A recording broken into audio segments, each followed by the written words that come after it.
ஒரு முக்கியமான ஒரு அறிவிப்பு என்ன அப்படின்னா, நம்ம கடந்த வருஷம் அல்-ஹுதா ஃபவுண்டேஷன் ட்ரஸ்ட் அப்படிங்கிற ஒரு ட்ரஸ்ட்டை வந்து நம்ம ஏற்படுத்தணும். அந்த ட்ரஸ்ட்டின் வழியாக அல்லாஹ்வுடைய தீனுக்கு தக்குவியத் ஏற்படுத்தக்கூடிய செயல்கள், அது வந்து சில தாவா சென்டர்கள் உருவாக்குறதா இருக்கட்டும், சில தாய்க்களை உருவாக்குறதா இருக்கட்டும், சில புத்தகங்களை மொழிபெயர்க்கிறதா இருக்கட்டும், சிலருக்கு என்னென்ன ஃபெசிலிட்டி செஞ்சு கொடுத்தா அல்லாஹ்வுடைய தீனுக்கு பலம் ஏற்படுத்துமோ அதற்கான வகையில் நம்ம செலவு பண்ணக்கூடிய ஒரு வேலையை வந்து நம்ம இதை செஞ்சிட்ருக்கோம். இது வந்து ஜகாத்துடைய அமௌண்ட்டும் நீங்கள் கொடுக்கலாம்.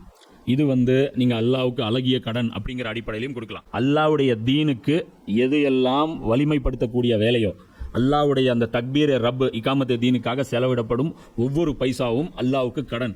ஏன்னா இது வந்து ரசூல் செய்ய வேண்டிய வேலை, அது நம்மளை செய்ய சொல்கிறான் அல்லாஹ். அதனால் இதுக்கு ஃபுல் அண்ட் ஃபுல் இன்சார்ஜ் அல்லாஹ் என்ன எடுத்துக்கிறான், இது எனக்காக நீ கொடுத்த கடன் சொல்கிறான். அல்லாஹ் ரப்புல் ஆலமீன் அவன் கொடுத்த காசுக்கு அவனுக்கே நம்ம கடன் கொடுக்கக்கூடிய ஒரு மகத்தான வாய்ப்பு வந்து இந்த பணி.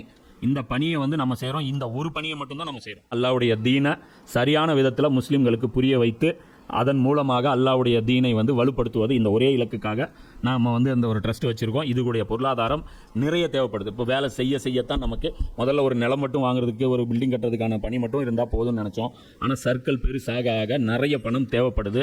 நீங்கள் எந்த அளவுக்கு கான்ட்ரிபியூட் பண்ணுவீங்களோ அந்த அளவுக்கு நாமளும் வந்து அந்த வேலைகளை வந்து சிறப்பான முறையில் செய்ய முடியும். அதனால் ஒவ்வொருத்தரும் உங்களால் முடிஞ்ச உங்களுடைய பங்களிப்புகளை இன்ஷா அல்லாஹ் நீங்கள் கொடுங்க.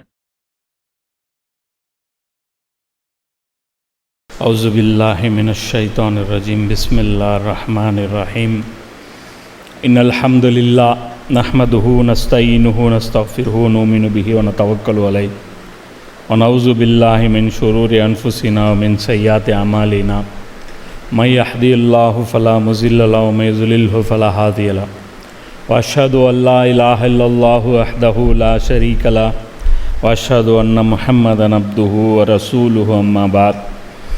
அல்லாஹும்ம ஸல்லி அலா முஹம்மதின் வ அலா ஆலி முஹம்மதின் கமா ஸல்லைத அலா இப்ராஹீம வ அலா ஆலி இப்ராஹீம இன்னக ஹமீதும் மஜீத். அல்லாஹும்ம பாரிக் அலா முஹம்மதின் வ அலா ஆலி முஹம்மதின் கமா பாரக்த அலா இப்ராஹீம வ அலா ஆலி இப்ராஹீம இன்னக ஹமீதும் மஜீத். ரப்பி ஷ்ரஹ் லி ஸத்ரி வயஸ்ஸிர் லி அம்ரி வஹ்லுல் உக்தத்தம் மின் லிசானி யஃப்கஹு கௌலி. குர்ஆன் கிளாஸ் நம்பர் 135. இன்றைக்கி வந்து டேட் வந்து 9 ரமலான் 1447, 26/2/2026 வியாழக்கிழமை. இன்றைக்கி பார்க்க போகிற வசனம் வந்து 7வது அத்தியாயம் 54வது வசனத்திலிருந்து பார்க்குறோம். இது வரைக்கும் இது மக்காவில் இறங்கின சூறா அப்படிங்கிறது சொல்லியிருந்தேன். ஏன்னா ரொம்ப கேப் ஆயிடுச்சு, அதனால் ஒரு ரிமைண்டர் கொடுக்குறேன். இது வந்து மக்காவில் இறங்கின சூறா, குறைஷிகளுக்கு கடைசியாக எச்சரிக்கக்கூடிய சூறா. இப்போ முதல்ல குறைஷிகளுடைய அந்த தவறுகள் அது எல்லாத்தையுமே எல்லாம் பட்டியல் போட்டுட்டு வந்து, அதுக்கப்புறம் ஆதம் நபி இப்லீஸுடைய அந்த ஸ்டோரியை சொல்லி, அதுக்கப்புறம் வந்து சொர்க்கத்துலேயும் நரகத்தில் 2 சாரார் இருப்பாங்க, ஆராஃபுடையவர்கள், அவர்களை பற்றி அல்லாஹ் சொல்லி, நாளைக்கு நீங்கள் இந்த கதிக்கு ஆளாயிராதீங்க அப்படிங்கிறத எச்சரித்து, இப்போ இந்த ஒரு ருக்குவில் வந்து அல்லாஹ் தன்னுடைய வல்லமை பற்றியும் தன்னை பற்றியும் ஒரு சில அடிப்படையான விஷயங்களை சொல்லி, அதுக்கு அடுத்தது இந்த சூறா ஃபுல்லாகவே எப்படி ட்ராவல் பண்ணோம் அப்படின்னா, அதாவது அல்லாஹ்வுடைய பெரிய நிகழ்வுகள், சம்பவங்கள் நடந்த நாட்கள், இதெல்லாம் யார், அந்தந்த சமூகங்கள் அழிக்கப்பட்ட அந்த சரித்திரங்கள். அப்போ அந்த சரித்திரங்கள் எல்லாம் வந்து அல்லாஹ் வந்து இப்போ அடுத்துலேருந்து பட்டியல் போடுவோம். யாரெல்லாம் வந்து அல்லாஹ்வுக்கு மாறு செஞ்சாங்க, இந்த அநியாயம் பண்ணுறதுல இவங்க முதல் ஆள் கிடையாது. யார்? குறைஷிகள். இவங்க கடைசி ஆள். சொல்லப்போனால் கடைசி நபிக்கு வந்த கடைசி வில்லன்கள் இவங்க. அப்போ இதுக்கு முன்னாடி இருந்த வில்லன்கள்லாம் என்ன ஆனாங்க அப்படிங்கிறது முதல்ல அல்லாஹ் அட்வைஸ் வந்து ஃபுல்லாக பண்ணிவிட்டு, அதுக்கப்புறம் வந்து அந்த இதுக்கு முன்னாடி அழிஞ்சு போனவங்களுடைய அந்த வரலாறை வந்து அல்லாஹ் வந்து தொடர்ச்சியாக பண்ணுவோம். அப்போ அதுலேயே வந்து பனி இஸ்ராயல்களையும் கவர் ஆகி தான் அல்லாஹ் அதில் பேசிட்டு வர்றான். கடைசியாக என்ன பார்த்தோம் அப்படின்னா, ஆராஃபுடையவர்கள், அந்த சொர்க்கம் இருக்கும், நரகம் இருக்கும், நடுவில் வந்து சில டவர்கள் இருக்கும். அந்த டவர்களில் சிலரை வந்து அல்லாஹ் ஏற்றி வச்சு அவங்க உலகத்தில் உழைச்ச அந்த உழைப்பு வீண் போகலை அப்படிங்கிறது வந்து அல்லாஹ் அவங்களுக்கு காமிப்பான். அவங்க யார்? அவங்க நல்லடியார்கள், நல்ல சீர்திருத்தவாதிகள் அவங்க. ஏன்னா அவங்க நபிமார்கள் கிடையாது, ஒரு நல்ல அடியார்கள் அவங்க.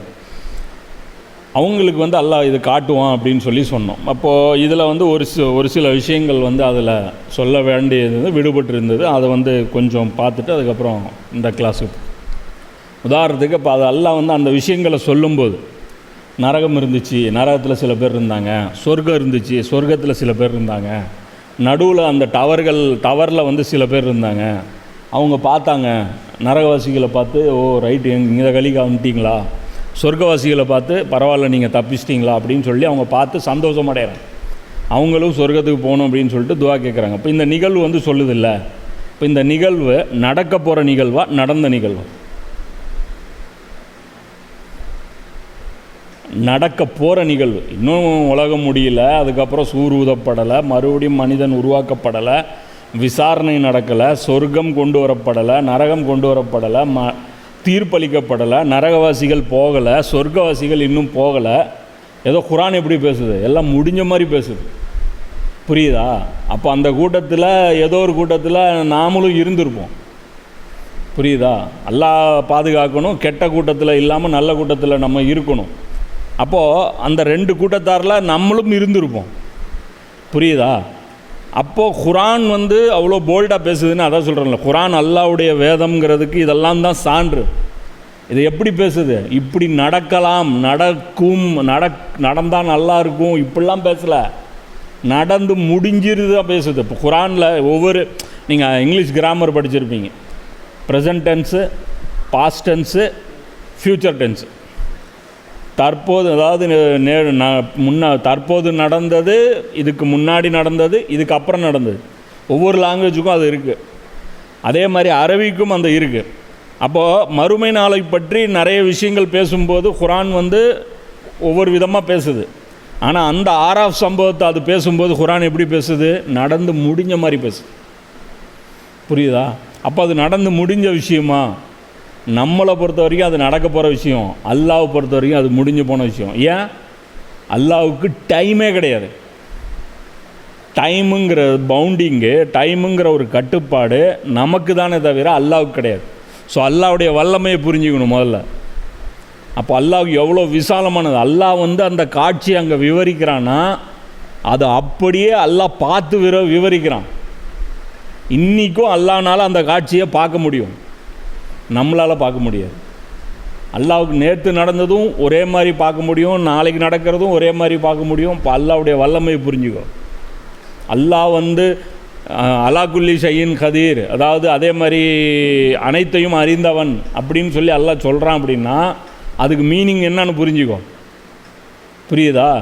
எல்லாமே அல்லாஹ்வுக்கு தெரியும். முன்னாடி நடந்தது, இப்போ நடந்துட்டு இருக்கிறது, நமக்கு நடக்க போகிறது, டைம் எல்லாம் நமக்கு தான். நம்ம இந்த டைமுன்னா என்ன? சூரியன் சுற்றுறது தான் டைமு. சூரியனை உருவாக்குனவனுக்கு அது டைமெல்லாம் ஒரு மேட்ரு கிடையாது. ஒரு நாளில் 24 மணி நேரம் இது ஒரு ரவுண்ட் அடிக்கிறது தான் டைமு. அல்லாஹ் இதெல்லாம் ஒரு மேட்ரே கிடையாது. அப்போது அல்லாஹ்வுடைய வல்லமையும் இதை புரிஞ்சுக்கணும். அப்போ இந்த இடத்துல அல்லாஹ் எப்படி பேசுகிறான், நடந்து முடிஞ்ச மாதிரி பேசுகிறான். ஏன் பேசுகிறான் நடந்து முடிஞ்ச மாதிரி? இப்படி தான் நடக்க போகுதுன்னு அர்த்தம். எப்போவுமே நமக்கு வந்து நம்ம நடந்த ஒரு விஷயத்தை சொன்னோம்னா அதோடைய உண்மைத்தன்மை அதிகம். புரியுதா? ரோட்டில் போகாத, அடிபட்டுருவே அப்படின்னா அது 50-50 சான்ஸு. அடிபட்டு வர்ற, என்னப்பா அந்த இடத்துல வேகமாக ஓட்டிகிட்டு வந்து அடிபட்டு வந்த அப்படின்னா அது என்ன, நடந்து முடிஞ்ச விஷயம், உறுதியானது. அப்போது மறுமையை பற்றி அல்லாஹ் சொல்லும்போது இறந்த காலத்தில் அல்லாஹ் சொல்கிறான் இந்த இடத்துல. அப்போ இறந்த காலத்தில் அது அல்லாஹ் சொல்லும்போது இது கண்டிப்பாக நடக்கும் என்பது நிச்சயம் இதில். அப்போ அதில் அதுவும் நமக்கு வந்து புரிஞ்சுக்கணும். இது வந்து அல்லாஹ்வுடைய இல்மு சம்மந்தப்பட்டது. இது குரானை புரிஞ்சிக்கிற ஒரு மாணவர்கள் இந்த விஷயத்தையும் கவனமாக புரிஞ்சுக்கணும். இதுதான் இன்னும் நடக்கவே இல்லையே, அல்லாஹ் எப்படி சொல்கிறான் அப்படின்னா அல்லாஹ்வுக்கு தெரியும். சரி எல்லாம் நடந்து முடிஞ்சிருச்சே, இனிமேல் நான் அமல் செஞ்சு என்ன ஆக போகிறது, இப்படிலாம் போட்டு மண்டையை உழப்பிக்க கூடாது. புரியுதா? அது உனக்கு தான் உனக்கு தெரியாது நீ யாருன்ட்டு, அல்லாஹ்வுக்கு தெரியும் நீ யாருன்ட்டு. அதனால் அல்லாஹ்வுக்கு வந்து இப்போ உதாரணத்துக்கு உன்னுடைய இன்னும் எத்தனை வயசு நீ உயிரோடு இருப்ப, நீ என்னென்னலாம் செய்வ அப்படிங்கிறது அப்படின்னு அல்லாஹ்வுக்கு தெரியல அப்படின்னா அப்போது அல்லாஹ்வுடைய இல்மு சுருக்கப்பட்ட இல்முன்னு ஆயிடும். அப்போ அது கிடையாது. அப்போ அல்லாஹ்வுடைய வல்லமையை நாம் ஒரு கரெக்டாக புரிஞ்சிக்கணும். இது ஒரு முக்கியமான விஷயம் அந்த இடத்துல சொல்லப்பட வேண்டியது. இப்போ இந்த வசனத்துக்கு வருவோம். நிச்சயமாக அல்லாஹ் தான் உங்களுடைய அதிபதி. இப்போ இந்த இடத்துல என்னங்கிறான், அல்லாஹ் வந்து இன்ட்ரோடக்ஷன் கொடுக்குறான், மறுபடியும் இந்த இவர்களுக்கு புரிய வைக்கிறான். அவன் எத்தகையவன் என்றால், அவன் எப்படிப்பட்டவன்? வானங்களையும் பூமியையும் 6 நாட்களில் படைத்தான். இந்த வானத்தையும் பூமியையும், வானங்கள் எத்தனை வானங்கள் இருக்கோ எல்லா வானங்கள், பூமிகள் எத்தனை பூமிகள் இருக்கோ அது எல்லாத்தையுமே, பூமியையும் 6 நாட்கள் படைத்தான். பின்னர் தன்னுடைய ஆட்சி பீடத்தில் அமர்ந்தான், அர்ஷில் அமர்ந்தான். அவன் இரவை கொண்டு பகலை மூடுகிறான், மேலும் இரவுக்கு பின்னால் பகல் விரைந்து வருகின்றது. அவனே சூரியன், சந்திரன், நட்சத்திரங்கள் ஆகியவற்றையும் படைத்தான். அவை அனைத்தும் அவனுடைய கட்டளைக்கு கட்டுப்பட்டிருக்கின்றன. அறிந்து கொள்ளுங்கள், படைக்கும் ஆற்றலும் கட்டளை பிறப்பிக்கும் அதிகாரமும் அவனுக்கே உரியவை. அனைத்து உலகங்களுக்கும் அதிபதியாகிய அல்லாஹ் அருள்வளம் மிக்கவன் ஆவான் அப்படின்னு சொல்லி அல்லாஹ் இந்த இடத்துல சொல்கிறான். இது வந்து ஆயத்துல் குர்சி மாதிரி ஒரு பெரிய ஒரு வசனம். இப்போ இதில் நிறைய விஷயங்கள் வந்து நாம் புரிஞ்சிக்க வேண்டியது இருக்குது. முதல் விஷயம், இந்த உலகத்திற்கு ஒரு படைப்பாளன் ஒருத்தன் இருக்கிறான். இதுதான் முதல் விஷயம். அவன்தான் உங்களுடைய அதிபதி. அவன் எத்தகையவன் என்றால், வானங்களையும் பூமியையும் 6 நாட்களில் படைத்தான். இப்போ இதை பற்றி நாம் முதல்ல புரிஞ்சுக்கணும். இப்போ உதாரணத்துக்கு நாம் வந்து பிறவி முஸ்லீம்கள், புரியுதா? அப்போ ஒரு முஸ்லீமுக்கு பிறந்ததுனால நம்ம விரும்பினாலும் விரும்பாட்டியும் அல்லாங்கிற ஒரு கடவுள் நம்ம மேலே திணிக்கப்படுது, புரியுதா? நபி ஸல்லல்லாஹு அலைஹி வஸல்லம் அவர்கள் அப்படின்னு சொல்லக்கூடிய ஒரு மனிதர் நம்ம மேலே திணிக்கப்படுறார். உங்களுக்கு ஒரு தலைவர் இருக்கார், இவர் தான் நீங்கள் ஃபாலோ பண்ணணுன்ட்டு. நம்ம முஸ்லீம்களுடைய 99% அல்லது 95% உடைய நிலைமை என்ன அப்படின்னா இதுதான். யாரும் வந்து அல்லாஹ்வை வந்து மனப்பூர்வமாக ஏற்றுக்கிட்டவங்கெல்லாம் ரொம்ப கம்மி. முஸ்லீம் வீட்டில் பிறந்தோம் அதனால் முஸ்லீமாக இருக்கும், இதுதான் ஃபேக்ட்டு. இது வந்து மறுப்பாங்க நிறைய பேர், இல்லை நாங்களாம் மனப்பூர்வமாக ஏற்றுக்கிறோம் அப்படின்றதால பொய். அப்படி உண்மையாக இருந்ததுன்னா இன்றைக்கி இந்த உலகம் இப்படி இருக்காது. குரான் வந்து ஒவ்வொருத்தரும் வந்து அறிஞ்சு வச்சுருப்பாங்க. ஏன்னா அல்லாஹ் மேலே அவ்வளோ பாசம் இருந்ததுன்னா அல்லாஹ் என்ன சொல்கிறான்னு முதல்ல அறிவு இருக்கணும்ல. குரான் எத்தனை பேருக்கு குரானுடைய நாலேஜ் இருக்குது? இல்லை. மதரசாவில் ஓதிட்டு வர்ற ஆட்களுக்கே குரானுடைய நாலேஜ் இருக்கிறதில்ல. அப்போ நம்ம எல்லாருமே அல்லாஹ்வை வந்து நம்ம என்ன பண்ணுறோம், ஒரு சந்தேகத்துடனே தான் நம்புகிறோம். கடவுள்னு ஒருத்தன் இருக்கிறான். அதனால தான் நம்முடைய குழந்தைகள் என்ன பண்ணுது, நாத்திகத்தை நோக்கி போகிறாங்க. இன்றைக்கி வந்து சென்னை மாதிரியான ஒரு நிகழ்ச்சிகளில், இந்த டாக் ஷோவில், இந்த ஃபேஸ்புக்கில் போனீங்கன்னா, இந்த ஃபேஸ்புக்கில், வாட்ஸ்அப்பில் இங்கெல்லாம் போனீங்கன்னா தங்களுடைய அந்த உள்ளத்தில் இருக்கக்கூடிய விஷயங்களை அவங்க பதிவுகளாக போடுவாங்க. அதில் அவங்களுடைய சிந்தனை என்ன, அவங்களுடைய நம்பிக்கை என்னங்கிறது வெளிப்பட்டுரும். இங்கே வெளியே வந்து அவங்க ட்ராமா போடுவாங்க. அப்போ வீட்டுக்கு முன்னாடி வந்து பார்த்திங்கன்னா இஸ்லாத்தை வந்து ஃபாலோ பண்ணுற மாதிரி நடிப்பாங்க. ஆனால் உண்மையிலே அவங்களுக்கு அல்லாஹ் மேலே எந்த ஒரு பிடிப்பும் இருக்கிறது இல்லை. அது ஏற்படாத காரணம் என்ன அப்படின்னா, அல்லாஹ்வை எப்படி நம்பணும்னு குரான் வந்து அங்கங்கே கையை பிடிச்சி கற்றுக் கொடுக்குது. இங்கே ஒவ்வொரு தாய் தந்தைக்கும் குரானை கற்றுக் கொடுக்கக்கூடிய அந்த அளவுக்கு ஸ்கில் இருக்கா? இல்லை. ஸோ இதெல்லாம் இல்லாதனால அவங்க வந்து அல்லாஹ்வை வந்து ஏதோ ஒரு கண்மூடித்தனமாக நம்புகிறாங்க. ஒரு மூட நம்பிக்கை தான். எப்படி மற்றவர்கள் சிலை வழிபாடு செய்கிறாங்களோ, இயேசுவை வந்து கடவுள்னு நம்புகிறாங்களோ, ஒவ்வொருத்தர் அவங்கவுங்க எப்படி வந்து அந்தந்த வீட்டில் பிறந்ததுக்காக அந்த கொள்கையில் இருக்காங்களோ, அந்த மாதிரி தான் முஸ்லீம்கள் வீட்டில் பிறந்ததுக்காகவும் முஸ்லீம் குழந்தைகள் அல்லாஹ் வந்து நம்புகிறாங்க. இப்போ இதில் வந்து அல்லாஹ் வந்து சில விஷயங்களை வந்து சொல்கிறான். அதை நம்ம வந்து கவனமாக பார்க்கணும். உதாரணத்துக்கு இப்போ சமீபத்தில் ஒரு டிபேட் நடந்தது. ஷமாயில் நதவி அவங்களுக்கும் ஜாவித் அகமது அக்தருங்கிறவர். அவர் ஜாவித் அகமது அக்தருங்கிறவர் யார்? பாலிவுட்டில் மிகப்பெரிய ஒரு ரைட்டர். அவர் வந்து ஷோலே இந்த மாதிரியான படங்கள்லாம் அவர் தான் எழுதினவர். சாதாரண ரைட்டர், உங்கூட்டு ரைட்டர் எங்கள் வீட்டு ரைட்டர்லாம் கிடையாது. இன்றைக்கி இங்கே தமிழ் சினிமாவுக்கு சொல்ல போனால் பாலச்சந்தர், என்ன மணிரத்னம், இந்த மாதிரியான பெரிய பெரிய ஆட்களை கரைச்சி குடித்தா எவ்வளோ பெரிய ரைட்டரோ அவ்வளோ பெரிய ரைட்டர் அவர். ஆனால் நாத்திகத்துடைய போர்வால் அவர் இஸ்லாத்தை கடுமையாக எதிர்க்கக்கூடியவரில் ஒருத்தர். அவருக்கும் ஷமாயில் நதுவி அப்படிங்கிறவருக்கும் ஒரு விவாதம் வந்து டெல்லியில் வந்து நடந்துச்சு. லல்லன் டாப்புங்கிற அந்த யூடியூப் சேனலில் அது பண்ணாங்க. அது ஹிந்தியில் வந்துச்சு. அது தமிழில் பண்ணலான்னு சொல்லிட்டு நான் முயற்சி எடுத்தோம். அதுக்குள்ளே இன்னொரு பையன் எடுத்து பண்ணி போட்டான். அது பண்ணி போட்டோன்னே அது வந்து பேன் பண்ணிட்டாங்க. அந்த சேனலே பேன் பண்ணிட்டாங்க. அதுவும் மொத்தத்தில் அந்த வீடியோ காப்பிரைட் ஸ்ட்ரைக் வரும், அது அந்த வீடியோ நீக்கப்படும். ஆனால் அந்த சேனலே காலி ஆயிடுச்சு. நல்ல வேளை நான் பண்ணி போடலை. அது பண்ணி போட்டிருந்தோன்னா என் சேனலில் போயிருக்கும், மிகப்பெரிய ஒரு பின்னடைவாக நமக்கு அது ஆயிருக்கும். அதில் என்ன அப்படின்னா அவர் கடுமையாக தோல்வி அடைஞ்சார். யார்? அந்த ஜாவித் அக்தருங்கிறவர். இதுக்கு முன்னாடி பல மதங்களுடைய அந்த ஆட்களுடன் அவர் வந்து கடவுள் இல்லைன்னு மறுத்து பேசிகிட்டு இருக்கார். வேறு மதங்களுடைய சாமியார்களை கூட்டிகிட்டு வந்து கடவுள் இல்லைன்னு சொல்லி அவர் ஆர்கியூமெண்ட் பண்ணுறார். ஆள் யார்? பேர் முஸ்லீம் பேர். ஆனால் தன்னை வந்து நாத்திகவாதின்னு தான் சொல்கிறார். அவர் வந்து பேசுகிறாரு, அவர்கிட்ட எல்லோரும் தோற்று போகிறாங்க. அப்போ கடைசியாக இவர் வந்த உடனே இவர் வந்து நல்லா போட்டு அதில் கிடுக்கு பிடியாக போட்டு அவர் நல்ல விதமாக கவுண்டர் கொடுத்து தோக்கடிச்சிட்டார். தோக்கடிச்சதுனால என்ன நடந்துச்சு? அந்த லல்லன் டாப்புடைய அந்த யூடியூப் சேனல் தொடங்கினார். அது அந்த டிபேட் வந்து அரேஞ்ச் பண்ணார்ல, அவர் அரேஞ்ச் பண்ணவர் வந்து ஒரு பெரிய ஒரு எடிட்டர். அவர் ஒரு 10 வருஷமாக 15 வருஷமாக லல்லன் டாப்பில் இருக்கிறார். அவர் ரொம்ப ஃபேமஸான ஒரு ஆள். இருக்கிற நம்ம ரங்கராஜ் பாண்டே இது மாதிரியான ஒரு ஆள், பெரிய ஆளுங்கிறத சொல்கிறேன். இந்த NDTVயில் இவர் இருக்கார்ல, யார் அவர்? ரவிஷ்குமார்னு ஒருத்தர் NDTVயில் இருந்தார், அவரும் வெளியே போனார். அது மாதிரி பெரிய ஒரு பர்சனாலிட்டி அவர், சௌரப் திவாரிங்கிறவர். அந்த நிகழ்ச்சி நடத்துனதுக்காகவே, ஏன்னா அதில் வந்து முஸ்லீம்களுடைய கை மேலோங்கினது அப்படிங்கிறதுனால அவரை வந்து அத்தனை வருஷமாக எடிட்டராக இருந்தவரை தூக்கிட்டாங்க வேலையை விட்டு. அவர் வந்து ஒரு 4 நிமிஷம் கிளிப்பு போட்டு புலம்புறார். என் வாழ்க்கையில் இப்படி ஒரு பல ஷோ நடத்தினேன், இந்த ஷோ நல்லா ஹிட் ஆச்சு. இருக்கிறதுலே நான் என் வாழ்க்கையில் நடத்தின எல்லா ஷோவை விட இந்த ஷோ தான் ஹிட் ஆச்சு. நீயா நானா மாதிரி ஒரு டிபேட் ஷோ, அது நல்லா ஹிட் ஆச்சு. ஆனால் ஒரு ஷோ ஹிட் பண்ணதுக்காக என்னை வேலையை விட்டு தூக்கிட்டாங்க. அதாவது என் ஐடியா தப்பு கிடையாது, ஹிட்டு தான் ஆச்சு. நான் மக்கள் மத்தியில் ஒரு கருத்து என்ன பிரச்சனை அப்படின்னா, இந்த ஷமாயில் நதுவிங்கிற ஒரு பேசினவர் எப்படி பேசினார்னா,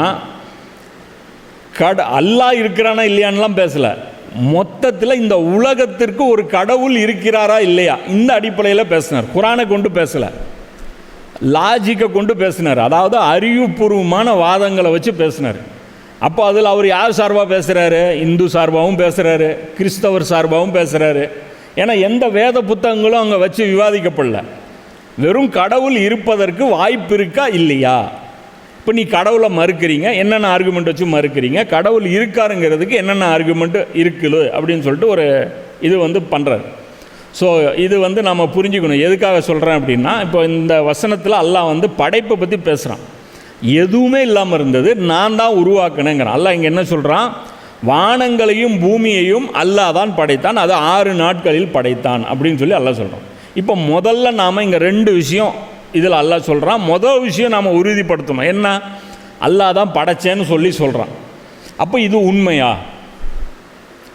இப்போது இந்த உலகத்தை வந்து இப்படி அல்லாஹ் தான் படைத்தான், ஒரு படைப்பாளன் இந்த உலகத்திற்கு இருக்கிறானா அப்படிங்கிறத முதல்ல நாம் வந்து முடிவு பண்ணணும். இதை வந்து நம்ம என்ன நினச்சிக்கிறோம், இது வந்து ஒரு நம்பிக்கை சார்ந்த விஷயம். நம்பிக்கைக்கு வந்து ஆதாரம்லாம் கேட்கக்கூடாது. நம்புறதுன்னா நம்பணும், அவ்வளோதான். புரியுதா? நம்பலை அப்படின்னா அது வந்து அது நீ நம்பலை அப்படின்னா நீ தப்பு பண்ணுற, பாவம் பண்ணிட்ட, நீ வந்து கடவுளுக்கு வந்து கோபத்தை ஏற்படுத்திட்ட, அதனால் அதோடைய விளைவுகள் நீ சந்திப்ப, அப்படி இப்படின்னு சொல்லி கரித்து சாபந்தான் கொடுப்பாங்க.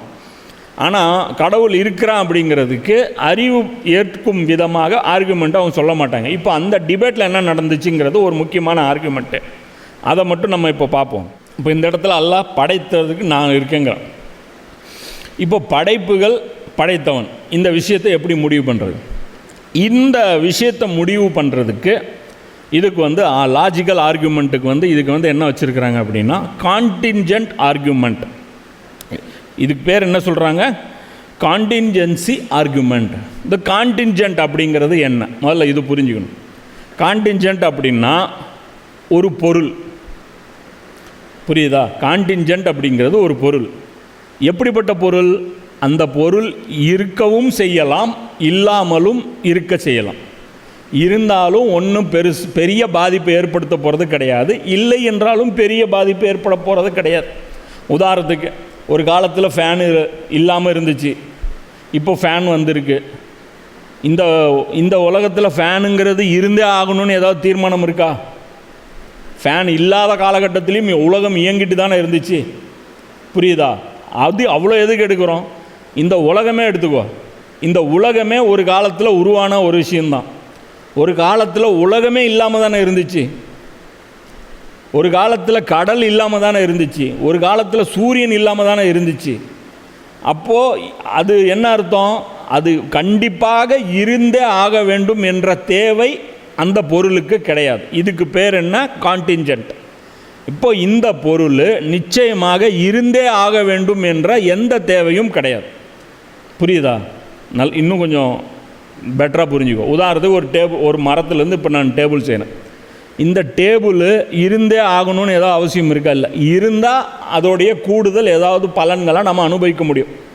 புரியுதா? அப்போ இந்த டேபிள் இல்லை அப்படின்னா ஒன்றும் பெருசாக குடிமூலிகெல்லாம் போயிடாது. அதே மாதிரி நான் பிறந்தே ஆகணும்னு ஏதாவது தேவை இருக்கா? இந்த உலகத்துக்கு நான் வராமலே இருந்திருந்தால் இந்த உலகத்துக்கு ஏதாவது பாதிப்பா?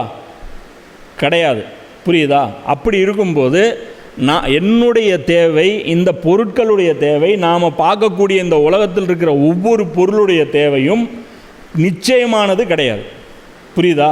இருந்தாலும் ஓகே தான், இல்லைனாலும் ஓகே தான். அதே மாதிரி இந்த ஷேப் இருக்குது பாரு, அந்த டிசைன். இப்போ இந்த டேபிள் இருக்குது. இப்போ இந்த டேபிளுடைய டிசைனு ஒரு வடிவத்தில் இருக்குது. இந்த மைக்குடைய டிசைன் ஒரு வடிவத்தில் இருக்குது. இது வந்து இப்படி ஒரு ரவுண்டாக இருக்குது, இதில் குச்சியாக இருக்குது.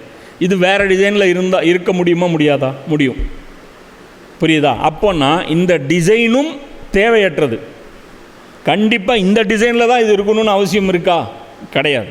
அப்போ இந்த டிசைனும் தேவையற்றது. இதுக்கு பேரும் கான்டின்ஜென்ட் தான். புரியுதா? எது எல்லாம் இருந்தாலும் ஓகே, இல்லைனாலும் ஓகே அப்படின்னு இருக்குதோ அது எல்லாமே கான்டின்ஜென்ட் அப்படின்னு அர்த்தம். அப்போ அந்த அடிப்படையில் இப்படி தேவை இல்லாத, அதாவது இருந்தாலும் இல்லாவிட்டாலும் பாதிப்பு ஏற்படுத்தப்படாத ஒரு பொருள் இருக்குது அப்படின்னா கண்டிப்பாக அதற்கு ஒரு படைப்பாளன் இருக்க வேண்டும். இப்போ டேபிள் இருக்குது அப்படின்னா இதுக்கு படைப்பாளன் ஒருத்தன் கண்டிப்பாக இருக்கணுமா இல்லையா? புரியுதா? அப்போது இதை டேபிள் யார் படைச்சா? மனுஷன் படைச்சான். அப்போ மனுஷனை யார் படைச்சா? அப்படியே என்னுடைய தாய் தந்தையர் படைச்சா. அவங்கள யார் படைச்சா? அவங்க தாய் தந்தையர் படைச்சாங்க. அவங்கள யார் படைச்சா? அவங்க தாய் தந்தையர் படைச்சா. அப்படியே ரிவர்ஸில் அது போய்கிட்டே இருக்கும். ஒரு எண்டில் போய் அது நின்றுட்டே இருக்கும். கடைசியாக அது போய் என்ன நின்றுடும்? அது போய் ஒரு டெட் எண்டில் போய் எங்கேயாவது நாம் அதை நிறுத்தியே ஆகணும். புரியுதா? அப்போது இந்த கான்டின்ஜென்ட்டான இந்த பொருட்கள் எல்லாமே, இப்போ நானும் கான்டின்ஜென்ட்டு, நான் உருவாக்கின பொருட்களும் கான்டின்ஜென்ட். அதாவது அது இருக்க வேண்டுங்கிற அந்த தேவை கிடையாது. இப்படி அது கண்டினியூவாக போயிட்டே இருந்துச்சுன்னா இதுக்கு பேர் இன்ஃபினைட் ரெக்ரஸ். இதுக்கு பேர் என்ன? இன்ஃபினைட் ரெக்ரஸ். முடிவில்லாத தொடர்ச்சிக்கல். இதை இவன் உருவாக்கினா, இதை இவன் உருவாக்கினா, இதை இவன் உருவாக்கினா, இதை இவன் உருவாக்கினா. புரியுதா? இப்படியே போய்கிட்டே இருந்துச்சுன்னா அப்போது கடைசியாக போய் அது ஒரு பொருளில் நிற்கும். அந்த ஒரு பொருளை யார் உருவாக்கினா அப்படிங்கிறத ஒரு எண்டுக்கு கொண்டு வரணும். அந்த ஒரு பொருள் கடைசியாக இருக்கக்கூடிய அந்த எண்டு, டெட் எண்டு பாயிண்ட் இருக்குல்ல, அது யாராலும் உருவாக்கி இருக்கக்கூடாது. புரியுதா? அப்போது அந்த கடைசி அந்த டெட் எண்டை தான் நாம் என்ன சொல்கிறோம்? அல்லாங்கிறோம். மற்றவங்க என்ன சொல்கிறானுங்க? அது இயற்கைங்கிறாங்க. புரியுதா வித்தியாசம்? அப்போது ஒரு இடத்துல போய் அது நின்று தான் ஆகணும். ஏன் நின்று ஆகணும் அப்படின்னா, இவ்வளோ பொருட்கள் நாம் பார்க்குறோம் இந்த பிரபஞ்சத்தில். சூரியன் இருக்குது, சந்திரன் இருக்குது, மரம் இருக்குது, கடல் இருக்குது, மீன் இருக்குது, இது இருக்குது. எல்லாத்துக்கும் பின்னாடி ஒரு டிசைன் இருக்குது. அப்போது கான்டின்ஜென்ட்டான ஒரு பொருள் இருந்தாலே அதற்கு ஒரு ரீசன் இருக்க வேண்டும். அந்த ரீசனை ஒருவன் உருவாக்கி இருக்க வேண்டும். இப்போ இந்த டேபிள் சும்மா உருவாகாது, இதுக்கு ஒரு நோக்கத்துடன் படைக்கப்பட்டிருக்கு. அப்போ மனிதனும் ஒரு நோக்கத்துடன் படைக்கப்பட்டிருக்கான். மனித வாழ்வும் ஒரு நோக்கத்துடன் படைக்கப்பட்டிருக்கு. புரியுதா? பூமி ஒரு நோக்கத்துடன் படைக்கப்பட்டிருக்கு. அது ஒரு ஸ்பீடில் சுற்றுது. அந்த ஸ்பீடு அதுவும் ஒரு நோக்கத்துடன் படைக்கப்பட்டிருக்கு. அந்த ஸ்பீடு எதுக்காக அல்ல? ஒரே அந்த ஒரு பர்டிகுலர் அந்த டிசைனில் ஏன் அந்த ஸ்பீடு இருக்குது? ஏன் அந்த டிசைன் அந்த ஸ்பீடில் இருக்குது அப்படின்னா, அப்போ தான் இந்த உலகம் உடையாமல் பூமி கரெக்டாக சுற்றும். அதில் தான் காலங்கள் மாறி வரும். அப்போ தான் இதில் மனித உயிர்கள் உருவாக முடியும். அப்போது இந்த பிளானிங்குன்னு ஒன்று இருக்குதுனாலே பிளானர் ஒருத்தன் கண்டிப்பாக இருக்கணும். அந்த பிளானர் எப்படிப்பட்டமாக இருக்குன்னா, அவன் யாரையும் சார்ந்து இருக்கக்கூடாது. அந்த பிளானரு கண்டிப்பாக இருந்தே ஆக வேண்டிய பிளானர். புரியுதா? அவன் கான்டின்ஜென்ட்டு கிடையாது. அப்போது அவங்க விஞ்ஞானிகள் எல்லாரும் என்ன சொல்கிறாங்க? ஒரு நான் கான்டின்ஜென்ட் பீயிங், கான்டின்ஜென்ட் இல்லாத ஒரு இடத்துல இந்த அனைத்து கான்டின்ஜென்ட்களும் போய் முடிவடையும். அப்படின்னா இப்போ உலகத்தில் அப்படி இல்லைன்னா, இப்போ உதாரணத்துக்கு சரி அல்லாவும் இல்லாமல் இருந்திருந்தால் என்ன ஆயிருக்கும்? அல்லாவும் இல்லாமல் இருந்திருந்தால் எதுவுமே வந்திருக்காது. இப்போ ஏதோ எல்லாமே இப்போ உருவாயிருச்சுல்ல, அதுக்கு ஒருத்தன் இருந்தே ஆகணும். நீ ஒருத்தன் இல்லைன்னு சொன்னீங்கன்னா நீ இப்படியே சங்கிலி மாதிரி இழுத்துட்டு போனீங்கன்னு வச்சுக்கோ. என்னை எங்கள் அம்மா அப்பா செஞ்சாங்க, அவங்கள அவங்க அம்மா அப்பா செஞ்சாங்க, அவங்க அம்மா அப்பா செஞ்சாங்கன்னா அது முடிவில்லாமல் போய்கிட்டே இருக்கும். அப்படி முடிவில்லாமல் போவதற்கு சாத்தியக்கூறு கிடையாது. அது விஞ்ஞானத்துக்கு முரணானது அவங்க சொல்கிறாங்க. அப்போது ஒரு இடத்துல நிற்கணும். அதில் கிட்டத்தட்ட குல்லு அல்லாஹ் சூராவுடைய டெஃபினேஷன் அவங்க கொடுக்குறாங்க.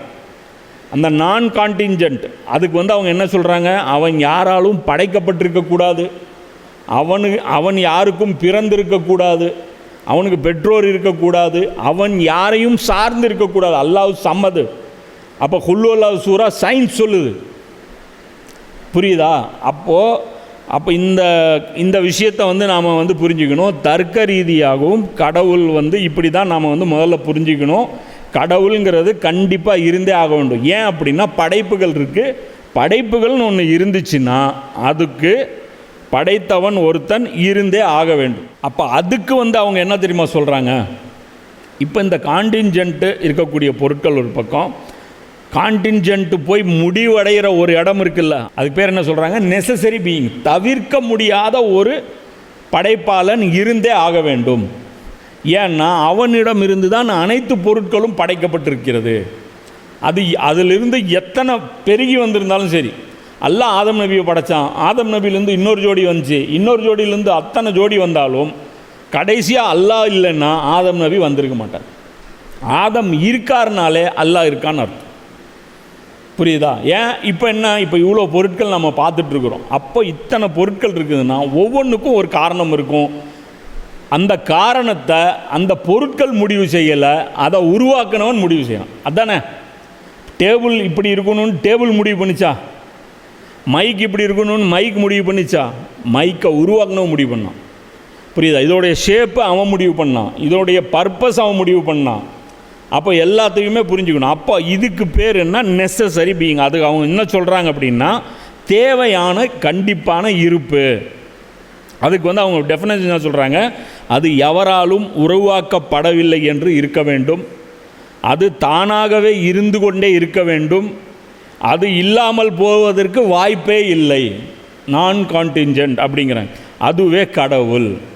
இது இன்றைக்கி இருக்கக்கூடிய சயின்ஸ் சொல்லுது. ஆனால் இந்த விஷயத்தெல்லாம் யாரும் என்ன பண்ணுறதில்ல, பாடத்திட்டங்களில் படித்து கொடுக்கறதில்ல. ஏன்னா கடவுள்னு ஒருத்தன் இப்படி இருக்கிறான்னு சொல்லிட்டோம்னா கடவுளை மனிதர்கள் தேட ஆரம்பிச்சிருவாங்க. அதுக்கப்புறம் தேடி கன்க்ளூஷனில் தடுமாறி அவங்க ஏதோ ஒரு வடிவத்தில் உண்மையான கடவுளை நோக்கி வந்துடுவாங்க. அப்போ இது ஒரு முக்கியமான விஷயம். இது அறிவியல் பூர்வமானது இந்த விஷயங்கள். அப்போ குரான் இது என்ன இதுக்கு என்ன சொல்லுதுன்னா காஸ் அண்ட் எஃபெக்ட் அப்படிங்குது. இந்த விஷயங்கள் அதாவது நோக்கங்கள் ப்ளஸ் அதனுடைய அந்த விளைவுகள், இது காஸ் அண்ட் எஃபெக்ட் தர்க்க ரீதியானது. ஒன்றுமே இல்லாததிலிருந்து எதுவும் வராது, நத்திங்கிலிருந்து எதுவுமே வராது, நத்திங்கிலிருந்து நத்திங் தான் வரும், புரியுதா? சம்திங்கிலிருந்து தான் ஒரு திங் உருவாகும். ஏதோ ஒன்றிலிருந்து தான் இன்னொன்று உருவாகியிருக்கணும். இந்த பிரபஞ்சத்திற்கு ஒரு அடிப்படை காரணம் இருக்க வேண்டும் என்று வாதிடுது. இதெல்லாம் நீங்கள் ChatGPTயில் போய் கான்டின்ஜென்சி ஆர்கியூமெண்ட் அப்படின்னு அடித்து பாருங்கள். இதில் ஃபுல்லாக அது இது பண்ணிது. ஸோ அப்போ குரான் என்ன சொல்லுது? கான்டின்ஜென்ட் படைப்புன்னு ஒன்று இருந்துச்சுன்னா அது அதோடைய மூலம் எங்கே போய் எண்டாகுது? அல்லாஹ் இடத்துல போய் எண்டாகுது. ஸோ படைப்புகள்னு ஒன்று இருந்தால் கண்டிப்பாக படைத்தவன் ஒருத்தன் இருக்கணும். இப்போ அடுத்த கேள்வி, அல்லாஹ் தான் படைச்சாங்கிறதுக்கு என்ன சான்று? படைத்தவன் ஒருத்தன் இருக்கிறான், ஓகே, அது வரைக்கும் ஓகே. அந்த படைப்பவனுக்கு நீ ஒரு பேரை வச்சுக்கிட்டு நீயே ஒரு கற்பனை கொடுத்துட்டு என்ன நீயா அந்த கடவுள்கிட்ட ஒரு வேதம் வந்துருச்சு நீயா இட்டு கட்டிட்டு சுற்றிட்டு இருக்கிறியா அப்படின்னு கேட்டால் கிடையாது. அதுக்கும் குரான் ரீசனிங் சொல்லுது. அல்லாஹ் குரானில் ஏராளமான இடங்களில் இந்த உலகத்தை நான் தான் படைத்தேன் என்பதற்கு சான்றுகள் குரானில் அங்கங்கே தெளிச்சு விட்றான், புரியுதா? குரானை பொறுத்த வரைக்கும் புரிஞ்சுக்கோ, மேலோட்டமாக சிம்பிளாக நீ புரிஞ்சுக்கணுன்னா புரிஞ்சுட்டு அப்படியே போயிடலாம். அதே ஒரு அறிவாளி, அது வந்து ஒரு சாதாரண பாமரன்னு அப்படி போயிடுவான். ஏப்பா படைப்புன்னு ஒன்று இருந்துச்சுன்னா அதுக்கு படைச்சவன் இருக்கணுமா இல்லையான்னா ஆமாம் கேட்டு போயிடுவான்.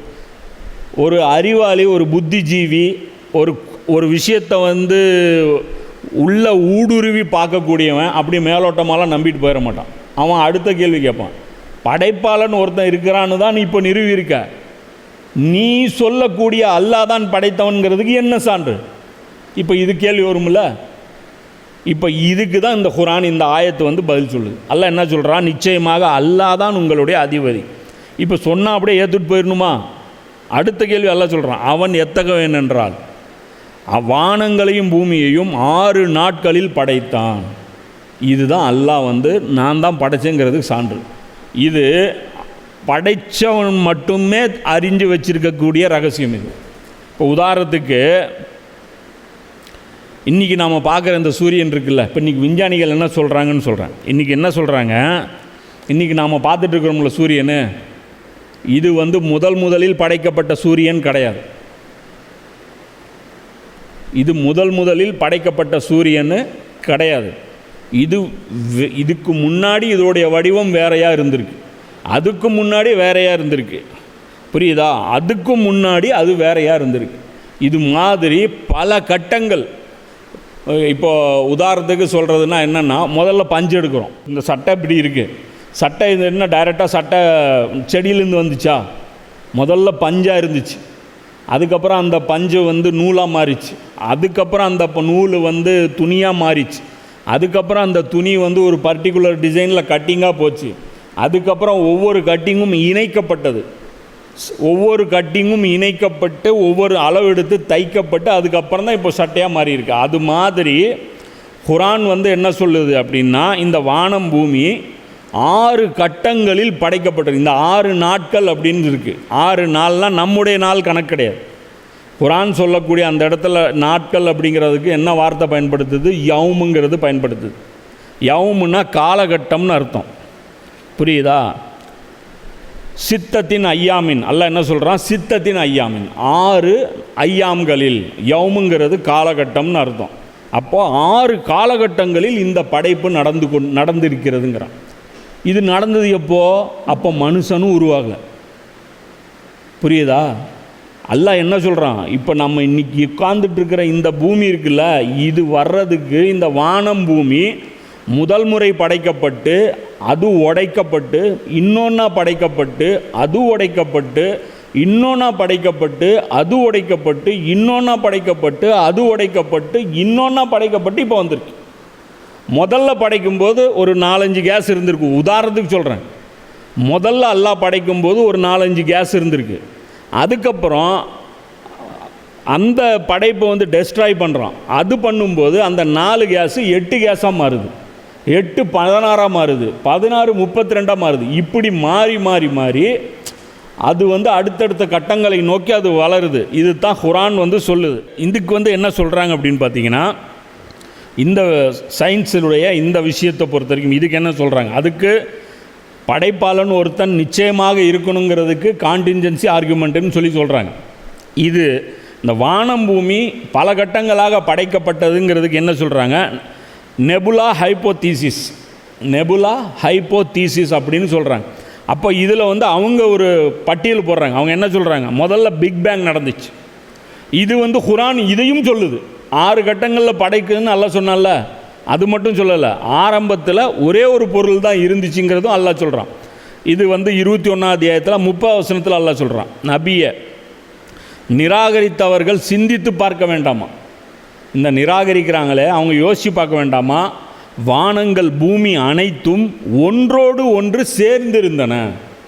வானம்னு தனியாக ஒன்று இருக்கலை, பூமின்னு தனியாக ஒன்று இருக்கலை, எல்லாம் சேர்ந்து ஒரே பொருளாக இருந்துச்சு. பிறகு அவற்றை நாம் தனித்தனியாக பிளந்தோம். அதுக்கப்புறம் நான் வந்து இது ஒவ்வொன்றையும் பிளந்தேன். ஒவ்வொரு உயிரினத்தையும் தண்ணீரிலிருந்து நாம் படைத்தோம். நமது இந்த படைப்பு திறனை அவர்கள் ஏற்க மாட்டார்களா? இப்படி நான் படைத்தேன் அப்படிங்கிறான். அப்போ இந்த படைத்த விஷயத்தை ஒருத்தன் ரிவீல் பண்ணுறான்னா அப்போ அவன் யாராக இருக்க முடியும்? அவன்தான் அந்த நான் கான்டின்ஜென்ட், புரியுதா? அவன்தான் அந்த நெசசரி பீயிங், தவிர்க்க முடியாமல் இருந்தே ஆக வேண்டிய ஒருவன். அவன் யார்? அவன் தான் அல்லாஹ். ஏன்னா இந்த வானம் பூமி எப்படி உருவாச்சுன்னு அவனை தவிர வேறு யாருனாலையும் சொல்ல முடியும். புரியுதா? அப்போ இப்போ விஞ்ஞானிகள் சொல்கிறானே அப்படின்னு நினச்சோன்னா அவன் தான் கான்டிஞ்சென்ட் ஆச்சு. விஞ்ஞானி இல்லைன்னா அந்த இடத்துல இப்போ உதாரணத்துக்கு ராமசாமின்னு ஒரு விஞ்ஞானி இல்லைன்னா அந்த இடத்துல குப்சாமின்னு ஒரு விஞ்ஞானி சொல்லியிருப்பான். சரியா? விஞ்ஞானி அந்த இடத்துல வேற ஆள் சொல்லியிருப்பான். ஆனால் அல்லாஹ் என்ன சொல்கிறான், அந்த படைப்புடைய அந்த யாருமே இல்லாத அந்த காலகட்டத்துடைய அந்த விஷயத்தை குரான் வந்து சொல்லுது. அப்போ இதில் வந்து எப்படி இந்த படைப்பு வந்து மாறி மாறி வந்திருக்குன்னு இந்த நெபுலா ஹைபோதீசிஸுங்கிறதுல அதில் ஃபஸ்ட்டு ஸ்டேஜ் என்ன, பிக் பேங். அதுலேருந்து அடுத்தது என்ன நடந்திருக்கு, சப் அட்டாமிக் பார்ட்டிகல்ஸ். இது வந்து 2வது ஸ்டேஜ். 3வது ஸ்டேஜ் என்ன, த ஃபர்ஸ்ட் ஆட்டம். 4வது ஸ்டேஜ் என்ன, ஸ்டார் அண்ட் கேலக்சிஸ். அதுக்கப்புறம் தான் நட்சத்திரங்கள் கேலக்சிலாம் உருவாயிருக்கு. அதுக்கப்புறம் என்ன, சோலார் சிஸ்டம் 5வது. 6வது என்ன, லைஃப் ஆன் எர்த். ஒவ்வொன்றுக்கும் வேறு வேறு வேறு வேறு வேறு வேறு மாற்றி மாற்றி மாற்றி மாற்றி. புரியுதா? இப்போ நமக்கு வந்து நெய் வேணும் அப்படின்னு வச்சுக்கோ, பாலில் இருந்து முதல்ல பாலை தயிராக்கி, அதுக்கப்புறம் மோராக்கி, மோர்லேருந்து வெண்ணெய் எடுத்து, அதுக்கப்புறம் அதை ஹீட்டாக்கி, அதுக்கப்புறம் நெய் வருதில்ல. இது மாதிரியான கட்டங்களை தாண்டி இது வந்திருக்கு.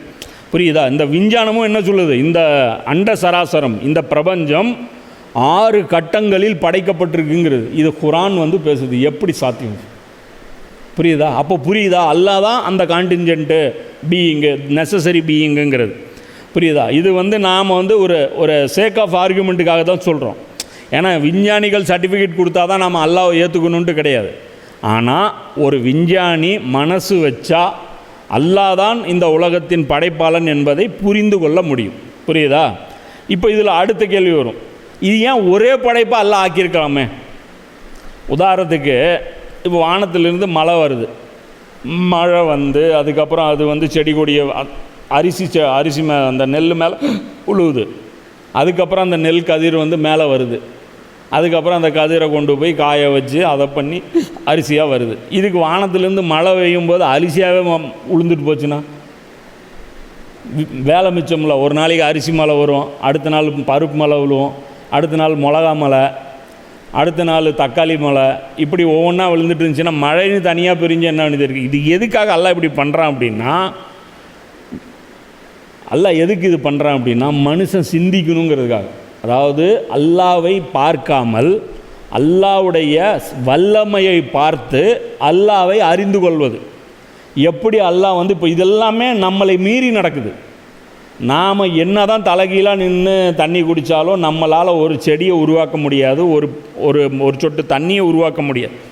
அப்போது ஏராளமான சான்றுகள், ஒரு மழையை பார்த்தாவது என்னுடைய ஞாபகம் உனக்கு வருதா, அல்லது ஒரு செடியை பார்த்தாவது உனக்கு என்னுடைய ஞாபகம் வருதா, அல்லது ஒரு சாப்பாடை பார்த்தாவது என்னுடைய ஞாபகம் உனக்கு வருதா. இப்படி மனுஷன் சிந்திக்கணுங்கிறதுக்காக ஏராளமான சான்றுகள் பெருகு இருக்கணுங்கிறதுக்காக அல்லாஹ் சான்றுகளை ஏற்படுத்துகிறான்.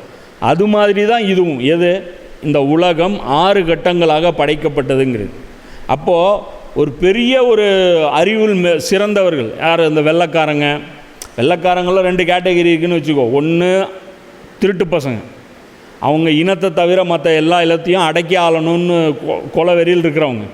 இன்னொருத்தர்கள் வந்து பார்த்திங்கன்னா ரொம்ப நல்லவங்க, அவங்க வந்து சாதா மனசு கொண்டவங்க, ஆனால் ரொம்ப புத்திசாலிங்க. அந்த இனத்துக்கே அறிவு என்னது ரொம்ப அதிகமாக தரப்பட்டிருக்கு.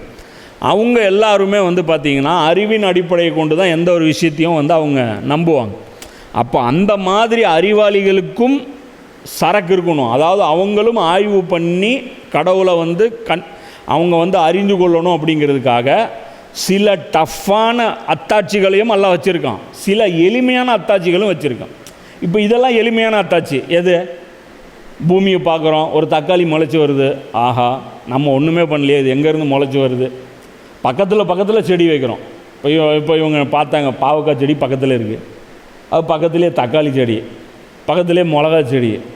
இதுக்கும் அதுக்கும் எல்லாத்துக்கும் என்ன பண்ணீங்க? ஒரே போர் வாட்டர் தான் ஊற்றுனீங்க. இது கசக்குது, அது வந்து காரமாக இருக்குது, இது வந்து இனிப்பாக இருக்குது. எப்படி பாசிபிள்? எப்படி பாசிபிள்? ஒரு கீரை சிவப்பு கலரில் அறுத்தாங்க, பக்கத்தில் இன்னொரு கீரை பச்சை கலரில் இருந்துச்சு. இந்த ரெட் கலர் இங்கு நீ போட்டிங்களா? பச்சை கலர் இங்கு நீங்கள் போட்டிங்களா? அப்படி பச்சை கலர் இருந்துச்சுன்னா அந்த மண்ணில் பச்சை கலர்னு ஒன்று இருந்துச்சா? இப்போ பெயிண்ட்டு போய் நம்ம போய் கடையில் தனியாக வாங்கிட்டு வந்தோம். மண்ணிலே பச்சை கலர் இருந்துச்சுன்னா எடுத்து மண்ணை அப்புன்னா பச்சை கலராக மாறி இருக்கணுமில்ல, செவுத்தில் அப்ப முடியுமா? அப்போ ஏன் உருவாகலை? இதெல்லாம் யார் நடத்துகிறா? இதெல்லாம் யார் நடத்துகிறா? புரியுதா? அதே நீ 10 செடி வச்சுருப்ப, தென்னை மரம் கொண்டாந்து அத்தனை நட்டோம், எல்லா மரமும் வந்துருச்சா? வரல.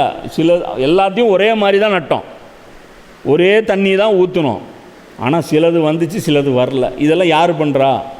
இதெல்லாம் மேலோட்டமான அத்தாட்சி. இது தாண்டி போக, அதாவது பெரிய பெரிய அறிவாளிகள் இந்த மாதிரியான விஷயம் தாண்டி நாங்கள் சிந்திக்கணும் அப்படின்னா அதுக்கும் குரானில் எவிடன்ஸ் இருக்குது. புரியுது? அப்போ இதெல்லாமே வச்சு அல்லாஹ் புரிஞ்சுக்கணும். இது ஒரு முக்கியமான விஷயம். இது புரியலைன்னா இது திரும்ப இந்த வீடியோ போட்டு பாருங்கள், ஏன்னா கொஞ்சம் கஷ்டம். ஆனால் புரிஞ்சுக்கிட்டிங்கன்னா ரொம்ப ஸ்ட்ராங்கான ஒரு நம்பிக்கை ஏற்படும். இப்போ அல்லாஹ் என்ன சொல்கிறான் அப்படின்னா, பின்னர் தன்னுடைய ஆட்சி பீடத்தில் அமர்ந்தான். இப்போ இதெல்லாம் செஞ்சு இந்த 6 கட்டங்களில் அல்லாஹ் இந்த வானம் பூமி இது எல்லாத்தையுமே படைச்சிட்டு கடைசி அல்லாஹ் என்ன பண்ணான்? தன்னுடைய அர்ஷில் ஆட்சி பீடத்தில் அமர்ந்து கொண்டான். அர்ஷை புரிஞ்சுக்கிறதுக்கு நமக்கு ரொம்ப சிரமமான விஷயம். அர்ஷை நம்மளால் புரிஞ்சிக்கவே முடியாது.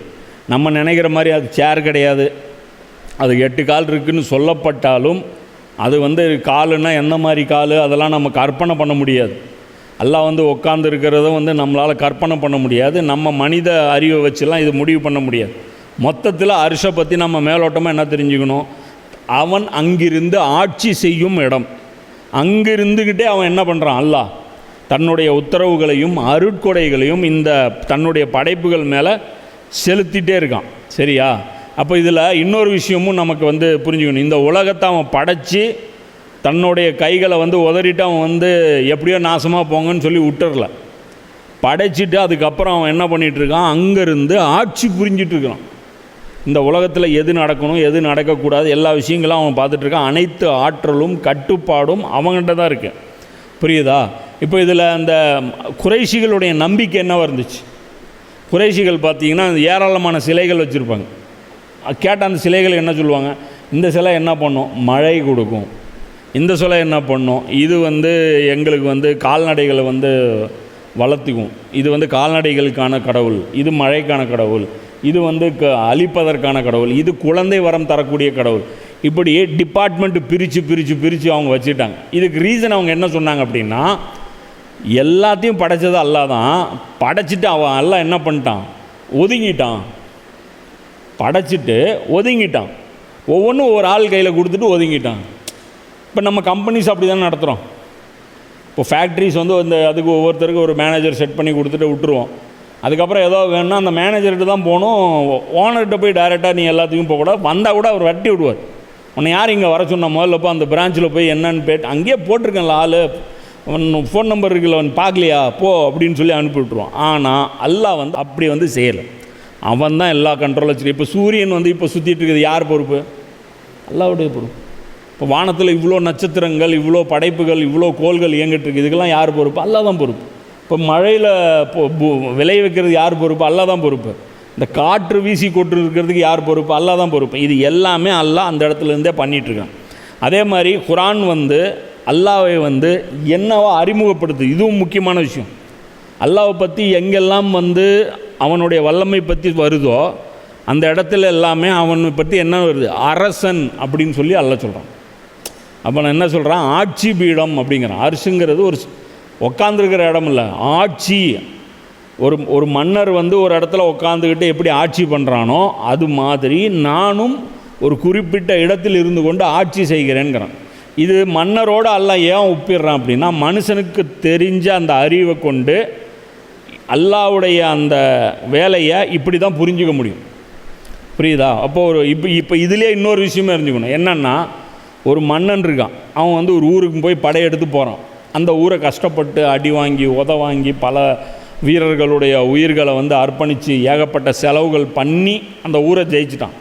ஜெயிச்சுட்டு ஒரே ஒரு மாளிகையில் போய் ஓரமாக உட்காந்துக்கிட்டு ஊரில் என்ன நடக்குதுன்னு தெரியாமல் தான் உட்காந்துட்டு இருக்கான் அவன். எல்லாரும் அவன் கண்ட்ரோலில் இருக்காங்க இல்லையா? குகைவாசிகள் 7 பேர் மன்னருக்கு சஜ்தா பண்ண மாட்டாங்கங்கிறது தெரியுதா இல்லையா? அந்த மன்னனுக்கு வெறும் 7 பேர் சஜ்தா பண்ணாத ஒரு குரூப் சுற்றிட்டு இருக்குது. எனக்கு அடங்காமல் ஒரு குரூப் சுற்றிட்டு இருக்கான். இப்போ மொத்த ஊரில் எத்தனை பேர் இருப்பான், ஒவ்வொருத்தனும் என்ன நம்பிக்கையில் இருக்காங்கிறத அவன் தெரிஞ்சு வச்சுருக்கிறானா இல்லையா? சாதாரண மனிதனாக இருக்கக்கூடிய ஒரு மன்னனே தன்னுடைய ராஜ்யத்துக்கு கீழே இருக்கிற மக்களை அடுத்தவன் பொறுப்பில் விடுறது கிடையாது. அப்போது அப்படி விட்டானா அந்த மன்னருக்கு பேர் என்ன, லூசும்மா, கிறுக்கன். ஜெயிச்சுட்டு மொத்த ஏரியாவில் அப்புறமா எதுக்கு அவன் ஜெயிக்கணும்? மன்னன் எதுக்கு இருக்கணும்? அடக்கி ஆளணும். அது எதுவுமே பண்ணாமல் அவன் பாட்டுக்கு ஃப்ரீ ஹேண்டாக விட்டுட்டான் அப்படின்னா அது அவன் ஒரு நல்ல மன்னனுக்கு அழகா, அவன் மரமண்டை அப்படின்னு அர்த்தம். அப்படி ஒரு மனிதன் கூட மனிதனே செய்யாத ஒரு தவறை அல்லாஹ் செய்வானா? இவ்வளவு நுட்பமான படைப்புகளை படைச்சிட்டு இதை அப்படியே தான் தோன்றித்தனமாக அல்லாஹ் விட்டுருவானா? கண்டிப்பாக அதை விட மாட்டான். இதுதான் குர்ஆன் சொல்ல வரைய விஷயம். அப்போது நான் எல்லாமே என் கண்ட்ரோலில் தான் வச்சுருக்கேன். அப்போ அதை அல்லாஹ் சொல்கிறான், அவன் இரவை கொண்டு பகலை மூடுகிறான், மேலும் இரவுக்கு பின்னால் பகல் விரைந்து வருகின்றது. அவனே சூரியன், சந்திரன், நட்சத்திரங்கள் ஆகியவற்றையும் படைத்தான். அவை அனைத்தும் அவனுடைய கட்டளைக்கு கட்டுப்பட்டு இருக்கின்றன. அப்போது சூரியன், சந்திரன் இது எல்லாமே என்னுடைய கட்டுப்பாட்டு கீழே இருக்குது. இப்போ அந்த கட்டுப்பாடு எவ்வளோ ஒழுங்காக இருக்குது, எவ்வளோ அழகாக இருக்குது. ஏதாவது அதில் மால் ஃபங்க்ஷன் இருக்கா? பூமியில் இப்போ புவியீர்ப்பு விசை இருக்குது, கொஞ்சம் அதிகமாக ஆச்சின்னு வைய இந்த பூமியில் நம்மளால் வாழ முடியாது. எதையும் தூக்கி மேலே போட்டோம்னா மேலே போகாது, டொப்புன்னு கீழே விழுந்துடும். ஒரு ஃப்ளைட்டு பறக்காது, எதுவுமே நம்மளால் செய்ய முடியும். நம்மளாலே நடக்க முடியாது. புவியீர்ப்பு விசை லைட்டாக தான் இருக்கணும். இல்லைன்னு வச்சுக்கோ, ஒரு காலை தூக்க முடியாது, பூமி இழுத்துக்கும், மேனட் மாதிரி அமுத்தி பிடிச்சிக்கும். எப்படி காலை தூக்குவேன்? ஒரு கால்லேருந்து இன்னொரு கால் தூக்க முடியாது. புரியுதா? இந்த உலகத்தில் மனித வாழ்வே பாசிபிலிட்டி இல்லாமல் போயிடும். ஸோ இது எல்லாமே எவ்வளோ அக்யூரஸியாக அல்லாஹ் பண்ணிகிட்ருக்கிறான். அப்போது அல்லாஹ்வுடைய திறமை எப்படிப்பட்டதாக இருக்குது, புரியுதா? அப்போ அப்படிப்பட்ட அல்லாஹ் மனிதர்களுக்கு ஒரு வரைமுறை ஒரு ஒரு ஒரு வாழ்வியலை அல்லாஹ் கற்றுக் கொடுக்குறான் அப்படின்னா அந்த கற்றுக் கொடுக்குற அந்த வாழ்வியலை நாம் ஃபாலோ பண்ணால் நம்ம எப்படி ஆயிடுவோம்? நாமளும் சூரியன் சந்திரன் மாதிரி ஆயிடுவோம். புரியுதா? சூரியன் சந்திரன் மாதிரி ஆகி நாம் எந்த அளவுக்கு ஆயிடுவோம் அப்படின்னா, சூரியனும் சந்திரனும் அடிச்சிக்குதா? இல்லை. சூரியன் ரொம்ப கொடூரமாக இருக்குது, சந்திரன் கொஞ்சம் லைட்டாக இருக்குது, பூமி ரெண்டுக்கும் நடுவில் இருக்குது. ஆனால் இது இடத்துல பர்ஃபெக்டாக இருக்குது, அது இடத்துல பர்ஃபெக்டாக இருக்குது, அது இடத்துல பர்ஃபெக்டாக இருக்குது. இப்போது ஒரு வீட்டில், ஒரு கம்பெனியில் அல்லது ஒரு இடத்துல எல்லாம் ஒழுங்கமைப்போடு அடுக்கி வச்சுருந்தா அது எவ்வளோ அழகாக இருக்குது. அதாவது அது இருக்க வேண்டிய இடத்துல பார்க்குறதுக்கு அழகாக இருக்கும். அதே எல்லாம் நில குழஞ்சி எல்லாம் கடந்துச்சுன்னா அது எப்படி இருக்கும்? கேவலமாக இருக்கும். இப்போ இன்றைக்கி உலகம் எப்படி இருக்குது? கந்தரகோலமாக இருக்குது. ஒரு பக்கம் செல்வம் ஓவராக குவிஞ்சு கிடக்கு, இன்னொரு பக்கம் வறுமை ஓவராக குவிஞ்சு கிடக்கு. புரியுதா? இந்த ஒரு மிஸ்பேலன்ஸ் இருக்குது. இது காரணம் என்ன? அதாவது அல்லாஹ்வுடைய பிடியிலிருந்து நாம் தனியாக இயங்கி செய்கிறதுனால தான். நாம் மட்டும் அல்லாஹ் சொல்கிற அந்த போதனைகளை ஃபாலோ பண்ணோம்னா இந்த பிரபஞ்சத்தோடு நாமளும் என்ன ஆயிடுவோம்? மெர்ஜ் ஆயிடுவோம். அங்கே என்ன டிசிப்ளின் இருக்கோ அந்த டிசிப்ளின் இங்கே வந்துடும். புரியுதா? இப்போ இங்கே எவ்வளோ பெரிய ஃபசாது இன்றைக்கி உலகத்தில் இருக்குது. ஆம்பளை சந்தோஷமாக இல்லை, பெண்கள்லாம் என்னை கொடுமைப்படுத்துகிறாங்கங்கிறான். பெண்களை கேளு, அவன் சந்தோஷமாக இல்லை, ஆண்கள்லாம் என்னை கொடுமைப்படுத்துகிறாங்கன்றான். புரியுதா? இன்றைக்கி உலகத்தில் எவனாவது சந்தோஷமாக இருக்கானா? எவனும் நிம்மதியாகவும் இல்லை, சந்தோஷமும் இல்லை. எல்லாமே மண்டையை பிடிச்சிட்டு சுற்றுறானுங்க. என்ன விஷயம் அப்படின்னா, ஆம்பளை எப்படி இருக்கணும்னு குர்ஆன் சொல்லுதோ அது மாதிரி இருக்க மாட்டேங்கிறான். பெண்கள் ஆண்களை எப்படி பார்க்கணுன்னு குர்ஆன் சொல்லுதோ அது மாதிரி பெண் பார்க்குறதில்ல. ஆண்களை பெண்களை எப்படி பார்க்கணுன்னு குர்ஆன் சொல்லுதோ அது மாதிரி ஆண் பார்க்குறதில்ல. அதனால் குடும்ப அமைப்புகள் சிதைக்கப்படுது. அதே மாதிரி சமூக வாழ்வு, ஒரு சோஷியல் ஸ்ட்ரக்சர் எப்படி இருக்கணும்? ஒரு கோ எஜுகேஷன் ஸ்கூல் இருக்கக்கூடாது. புரியுதா? பெண் தனி உலகமாக இருக்கணும், ஆண்களுடைய உலகம் தனியாக இருக்கணும். இப்படி ஒவ்வொன்றும் அல்லாஹ் சொல்கிறான். நீங்கள் கலந்து விட்டீங்க அப்படின்னா பிரச்சனை தான் நடக்கும். என்ன சொல்கிறான்? அப்படி கலந்து இருந்தால் தப்பு இல்லைங்கிறான். தப்பு இல்லைன்னு நீ சொல்கிறே இல்லை. எவ்வளோ அநியாயங்கள் இன்றைக்கி பெண்களுக்கு எதிரான அநியாயங்கள் நடக்குது. காரணம் என்ன? பெண்ணை ஃப்ரீயாக நீ பாதுகாப்பு இல்லாமல் விட்டதுனால தான் காரணம். பெண் வீட்டில் இருந்திருக்கணும், அல்லது துணையுடன், தக்க துணையுடன் போயிட்டு வரணும். பெண்ணை ஃப்ரீ ஹேண்டாக விட்டதுனால என்ன ஆகுது? அவங்க பலியாயிடுறாங்க. புரியுதா? அப்போ இது எல்லாமே அல்லாஹ்வுக்கு மாறு செய்வதனால் நமக்கு ஏற்பட்ட ஒழுங்கமைப்பு சீர்குலைஞ்சது. அல்லாஹ் சொல்கிறான், இதில் அறிந்து கொள்ளுங்கள், படைக்கும் ஆற்றலும் கட்டளை பிறப்பிக்கும் அதிகாரமும் அவனுக்கே உரியவை. அல்லாஹ் என்ன சொல்கிறான்? படைக்கும் ஆற்றல் யாருக்கு இருக்கோ அவன்தான் கட்டளை பிறப்பிக்க வேண்டும். இதுதான் சரியான வழிகாட்டு. யார் ஓனரோ அவன் தான் முடிவு பண்ணணும். இதுதான் வந்து அல்லாஹ் சொல்கிறான், மனிதர்களை கட்டுப்படுத்தும் அதிகாரம் அவனுக்கு தான் உரியது. எந்த மனிதனுக்கும் இன்னொரு மனிதனை கட்டுப்படுத்தக்கூடிய அதிகாரம் இல்லை. வானம் பூமி அல்லாஹ்வுக்கு கட்டுப்படுது என்ன, அதே மாதிரி நீங்களும் அல்லாஹ்வுக்கு கட்டுப்படுங்க. இதை தவிர்த்துட்டு நீங்கள் எந்த ஒரு மனிதருக்கும் அல்லது மனிதர்களால் ஏற்படுத்தப்பட்ட ஒரு கூட்டமைப்பிற்கும் அல்லாஹ்வுக்கு முரணான விஷயங்களில் கட்டுப்படுங்காதீங்க. கட்டுப்பட்டீங்கன்னா என்ன ஆயிரும், ஒழுங்கமைப்பு சீர்கெட்டு போயிடும் அப்படின்னு சொல்கிறான் அல்லாஹ். அனைத்து உலகங்களுக்கும் அதிபதியாகிய அல்லாஹ் அருள் வளம் மிக்கவன் ஆவான். இப்போ இந்த இடத்துல அல்லாஹ் என்ன சொல்கிறான், இத்தகைய அல்லாஹ் வந்து தன்னுடைய வல்லமை மிக விசாலமானது, தன்னுடைய கட்டுப்பாடு மிக விசாலமானது, அவனுடைய ஆற்றல் மிக விசாலமானது. அப்படி இருக்கக்கூடியவன் இரக்க குணம் அல்லாதவன் கிடையாது. அப்படி இவ்வளோ சக்தி வாய்ந்த ஒருத்தன், இவ்வளோ பவர் ஒருத்தன் இருக்குது. ஆனால் அந்த பவர் இருக்கிறவன் தப்பான ஆளாக இருந்தால் நாசமாக போயிடும். புரியுதா? அது நம்மளை வேறு யாரும் சொல்ல முடியாது. ஏன்னா இப்போ இன்றைக்கி நம்மளை அடக்கி ஆள்றவங்களாம் எப்படிப்பட்டவங்க, பவர்ஃபுல்லாக அவங்ககிட்ட குவிஞ்சு கிடக்கு. ஆனால் நீதி இருக்கா, நியாயம் இருக்கா? ஒன்றும் கிடையாது. ஏழைகளுக்கு வந்து என்ன பண்ணுறாங்க, வஞ்சிக்கிறாங்க. பணக்காரங்களுக்கு என்ன பண்ணுறாங்க, சலுகைக்கு மேலே சலுகையை கொடுக்குறாங்க. சரியா? எல்லாம் பார்த்தீங்கன்னா இப்போ ஒன்றும் இல்லை, மாணவர்கள் விவசாயி வந்து விவசாயத்துக்கு கடன் வாங்குகிறான், பயிர் வாடி போயிடுது, அல்லது ஏதோ ஒரு புயல் வந்துடுது, பயிர்கள் அழிஞ்சு போகுது, போட்ட காசு எல்லாம் அழிஞ்சு போச்சு. அவன் வாங்கிட்டு ஏமாத்தலை, அழிஞ்சு போச்சு, கண்ணு முன்னாடி அழிஞ்சு போச்சு. அவன் என்ன சொல்கிறான், வாங்கின கடன் கட்ட முடியாது ஏஜமா, ஆல்ரெடி நான் அழிஞ்சு போச்சு, அடுத்து நான் மறுபடியும் அதில் விதை நடணும், அதுக்கே என் கையில் காசு இல்லை, நீ விதைச்சதுக்கு காசு கேட்குற, அதுவே நஷ்டமாகி போச்சு, கண்ணு முன்னாடி நீ அதை பார்த்துருக்க. வந்தாங்க, ஆய்வு பண்ணுறாங்க, பார்த்துட்டு போனாங்க, 5 பைசா கொடுக்கல. சரியா? அதே வந்து ஒரு கார்ப்பரேட் முதலாளிக்கு அவ்வளோ பெரிய இது வழங்குறாங்க. இப்போது இந்த ஏஐன்னு சொல்லி இப்போ ஒரு டெல்லியில் ஒரு கூத்து நடந்துச்சுல, ஏஐ சம்மிட்டுன்னு, ஏஐ மாநாடு ஒன்று நடந்தது, ஆர்டிஃபிஷியல் இன்டெலிஜென்ஸ் மாநாடுன்ட்டு. உலகத்தில் இருக்கிற எல்லா ஏஐ கம்பெனிகளும் டெல்லிக்கு வந்துருச்சு. யார்? கூகுளு, ஆல்பாபெட் கம்பெனி கூகுளு, இன்னொன்று வந்து சாட்ஜிபிடி அவன் வந்துட்டான், ஓப்பன் ஏஐ அவன் வந்துட்டான். அது மாதிரி இன்னும் எல்லா கம்பெனிஸ் இருக்கோ ஏஐ, இது எல்லோரும் வந்துட்டாங்க. எதுக்கு வந்திருக்காங்க தெரியுமா? நம்ம தலையில் மிளகா அரைக்கிறதுக்கு வந்துருக்காங்க. அமெரிக்காவில் எவ்வளோ பெரிய பிரச்சனை போயிட்டுருக்குது ஏஐக்கு எதிராக. ஏஐயில் ஒரு ஸ்டோரேஜ் பண்ணுறாங்கல்ல, அது வந்து சாதாரண கிடையாது. நம்மளோட அதாவது இப்போ அந்த சாதாரண கூகுளுக்கு தேவைப்படுற சக்தியை விட அதை விட 25 மடங்கு அதுக்கு தேவைப்படுது. இதுக்கு வந்து ஒரு யூனிட் கரண்ட்டு வேணும் அப்படின்னா ஏஐக்கு 25 யூனிட் கரண்ட்டு வேணும். அதே மாதிரி அதை ஹீட்டு வந்து அந்த ரேமு அந்த டேட்டா சென்டர் இருக்குது, அதெல்லாம் கூலிங் பண்ணுறதுக்கு பயங்கரமான தண்ணி தேவைப்படுது.